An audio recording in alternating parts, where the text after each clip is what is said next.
اعوذ باللہ من الشیطان الرجیم بسم اللہ الرحمن الرحیم۔ ڈیلی قرآن کلاس میں آپ سب کو خوش آمدید۔ امید کرتا ہوں کہ آپ سب خیر و عافیت کے ساتھ ہوں گے۔ آج کا ہمارا سبق سورۃ البقرہ تیسرا پارہ آیت نمبر 260۔ پہلے لفظی ترجمہ اور اس کے بعد با محاورہ، اور سب سے پہلے لفظی ترجمہ سماعت کیجیے۔ وَإِذْ اور جب، قال کہا، ابراہیم نے، ربی اے میرے رب، ارینی مجھے دکھا، کیفا کیسے، تحیی تو زندہ کرتا ہے، الموتا مردے کو، قال اس نے کہا، اولم کیا نہیں، تؤمن یقین کیا، قال اس نے کہا، بلا کیوں نہیں، ولیکن بلکہ، لیطمئن تاکہ اطمینان ہو جائے، قلبی میرے دل کو، قال اس نے کہا، فخذ پس پکڑ لے، اربعتن چار، من سے اطعیری پرندے، فسرہن پھر انہیں مانوس کر لے، الیکا اپنے ساتھ، ثم پھر اجعل رکھ دے، علی پر، کلی ہر، جبل پہاڑ، منہن ان میں سے، جزءاً ٹکڑے، ثم پھر ادعوہن انہیں بلا، یأتینک وہ تیرے پاس آئیں گے، سعین دوڑتے ہوئے، وعلم اور جان لے، انا کہ اللہ عزیز غالب، حکیم حکمت والا۔ اب ہم آیت مبارکہ کی تفسیر کو بیان کرتے ہیں۔ اس آیت مبارکہ کے اندر حضرت ابراہیم علیہ السلام اللہ رب العالمین کی بارگاہ میں ایک سوال کر رہے ہیں۔ اللہ رب العالمین انہیں جواب دے رہے ہیں۔ حضرت ابراہیم علیہ السلام اللہ تعالیٰ سے یہ پوچھ رہے ہیں کہ باری تعالیٰ تو مردوں کو کیسے زندہ کرے گا؟ میں اپنی آنکھوں سے یہ منظر دیکھنا چاہتا ہوں کہ تو مردوں کو کس طریقے سے حیات عطا فرمائے گا۔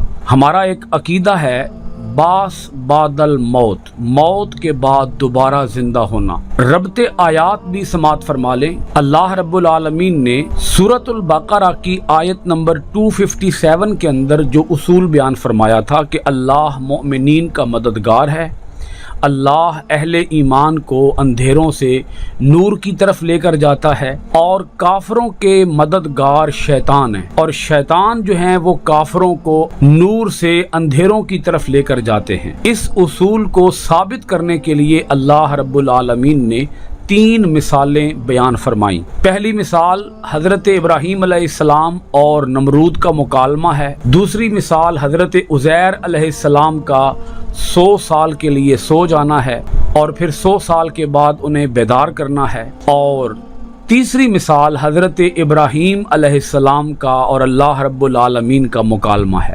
دوسری اور تیسری مثال کے اندر اگرچہ بات ایک ہی بیان کی جا رہی ہے، باس بعد الموت، کیونکہ حضرت عزیر علیہ السلام نے بھی اللہ رب العالمین کی بارگاہ سے یہی سوال کیا تھا کہ تو مردوں کو زندہ کیسے فرماتا ہے۔ اسی طرح حضرت ابراہیم علیہ السلام نے بھی یہی سوال کیا کہ اے باری تعالیٰ تو مردوں کو زندہ کیسے فرماتا ہے۔ ایک بات تو یہ آپ ذہن نشین فرما لیجئے، پیغمبر کو اندھیروں سے نور کی طرف منتقل نہیں کیا جا رہا، بلکہ پیغمبر کو نور سے اعلیٰ ترین نور کی طرف منتقل کیا جا رہا ہے، ایمان سے اعلیٰ ترین ایمان کی طرف سفر کرایا جا رہا ہے۔ ایسا نہیں ہے کہ انبیاء جو ہیں وہ پہلے جاہل ہوتے ہیں اور اس کے بعد انہیں علم کا نور یا ہدایت کا نور عطا کیا جاتا ہے، یا پہلے وہ ہدایت یافتہ نہیں ہوتے اور بعد ازاں انہیں ہدایت یافتہ کیا جاتا ہے۔ ہرگز ایسا نہیں ہے، بلکہ اللہ رب العالمین کی بارگاہ سے وہ علم الیقین سے عین الیقین کی طرف سفر کرتے ہیں۔ حضرت عزیر علیہ السلام کا سوال بھی اسی نوعیت کا تھا، اور حضرت ابراہیم علیہ السلام کا سوال بھی بالکل اسی نوعیت کا ہے۔ آپ اگر اس سوال کے اندر ہی غور کریں تو لفظ ہے کیفا تحیی الموتا، کہ تو مردوں کو کیسے زندہ کرے گا۔ کیفا کا لفظ جو ہے یا ہماری اردو زبان کے اعتبار سے کیسے کا جو لفظ ہے، کیسے کا لفظ اس لیے نہیں آتا کہ کسی چیز کا انکار کیا جا رہا ہے، بلکہ کیسے کا لفظ یا عربی کے اندر کیفا کا لفظ اس چیز کے لیے آتا ہے جس پر پہلے سے یقین ہو، صرف اس چیز کی حالت دریافت کرنے کے لیے جس کے موجود ہونے کا پہلے سے یقین ہوتا ہے، اس کی حالت، اس کی حیثیت، اس کی کیفیت کو دریافت کرنے کے لیے کیفا کا لفظ آتا ہے۔ اللہ رب العالمین نے یہی بات حضرت ابراہیم علیہ السلام سے پوچھ بھی لی۔ آپ غور فرمائیں آیت کے جملوں کے اوپر، باری باری ہم ایک ایک جملے کو ڈسکس کرتے ہیں۔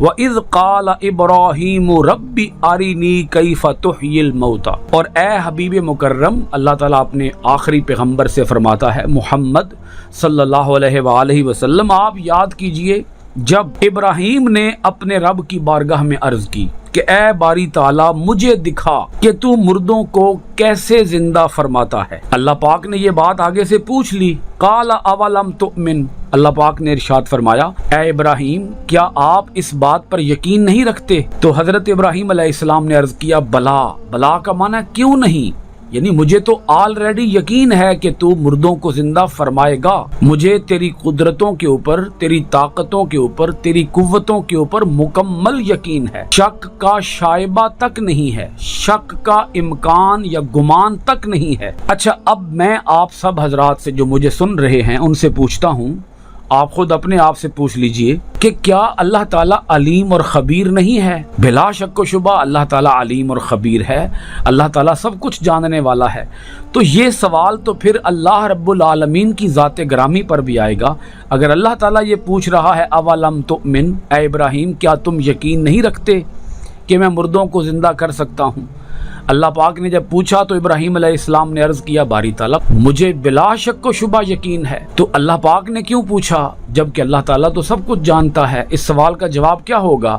اس سوال کا جواب یہ ہوگا کہ اللہ تعالیٰ تو جانتا ہے، وہ اپنے عام بندوں کو بتانے کے لیے حضرت ابراہیم علیہ السلام سے یہ سوال کر رہا تھا کہ اے ابراہیم آپ کو کیا یقین ہے؟ عرض کیا کہ ہاں مجھے یقین ہے۔ تو اس سے عام بندوں کو یہ بات سمجھ آ گئی کہ حضرت ابراہیم علیہ السلام انکار کے ساتھ یہ سوال نہیں پوچھ رہے تھے، یقین کے ساتھ یہ سوال پوچھ رہے تھے۔ یہاں ایک بات میں اور بھی بڑی خاص کہنا چاہوں گا اور وہ یہ ہے، جب کسی کو اللہ پر یقین ہو اور وہ سوال پوچھے تو تبھی اللہ تعالیٰ جواب بھی عطا فرماتا ہے۔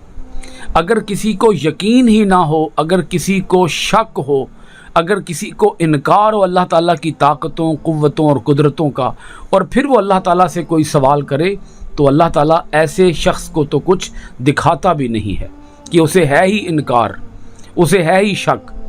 جب ہے ہی شک وہ ہدایت یافتہ ہی نہیں ہے، تو جو ہدایت یافتہ ہی نہ ہو اللہ تعالیٰ اسے اپنے قرب کی خاص منزلیں کیسے طے کرائے گا؟ تو جو اللہ رب العالمین کی جانب سے ہدایت پر ہو، اللہ ایسے لوگوں کو ہی نور ایمان کے اندر اور عروج عطا فرماتا ہے۔ یہاں ایک بات یہ بھی بڑی ضروری نوٹ کرنے والی ہے، اگر کوئی مرید اپنے مرشد سے اس طرح کا سوال کرے تو وہ کر سکتا ہے، اگر کوئی شاگرد اپنے استاد سے اس طرح کا کوئی سوال کرے تو وہ کر سکتا ہے۔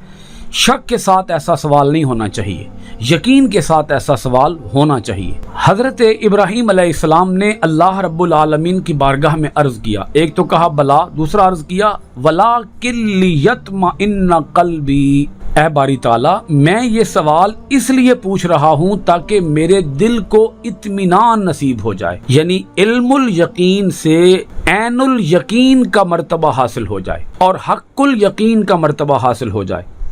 اچھا اللہ رب العالمین نے پھر اپنی قدرت دکھائی۔ اللہ پاک پیغمبروں کی باتوں کو تو نہیں ٹالتا، اللہ پاک نے پھر اپنی قدرت دکھائی کیونکہ یہ یقین والے تھے۔ اللہ تعالیٰ اپنی قدرت یقین والوں کو ہی دکھاتا ہے، جن کے اندر قوت یقین نہ ہو، دولت یقین نہ ہو، دولت ایمان نہ ہو، اللہ تعالیٰ انہیں کچھ دکھاتا بھی نہیں ہے۔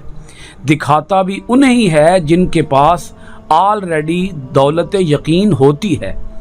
قال اللہ پاک نے ارشاد فرمایا فخذ اربعۃ من الطیر، اے ابراہیم آپ ایسا کریں، آپ 4 پرندے پکڑ لیں، فخذ پکڑ لیں، اربعۃ من الطیر 4 پرندے۔ یہ مختلف نسلوں کے پرندے حضرت ابراہیم علیہ السلام نے پکڑ لیے۔ مفسرین کرام نے یہاں پرندوں کے نام بھی بیان فرمائے ہیں۔ ان پرندوں کے نام میں آپ کے سامنے اس لیے بیان نہیں کر رہا